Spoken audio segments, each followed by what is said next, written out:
Hello. Hello mga kapukin. Luluto tayo ng giniling. Parang gagawin ko, parang totoro tayo ko lang na ano. Titimplahan ko muna siya. Ayan siya. Ito yan siya. Timplahan muna natin na ito. Sibuyas, bawang. Yan. Tapos lalagay tayo ng paminta para malasa. Ayan na naman ang aso. Wala na naman tigil. Sige na naman kahoy. Para masarap siya, lalagyan natin ng magi sabor. Medyo maanghang ho ito. Pero masarap yan. So maglalagay tayo ng egg.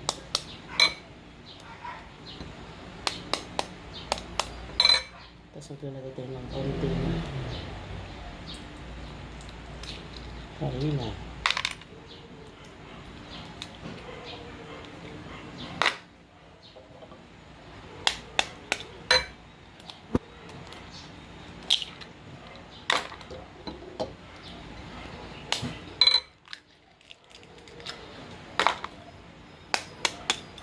Sarap ng itlog, no? Masarap kasi yan.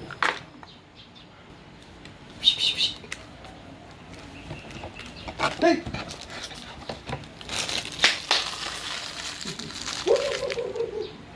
Yan, tapos hindi yan, kamot yan. Ilagyan ko ito ulit yung dami mo sa sibuyas yan.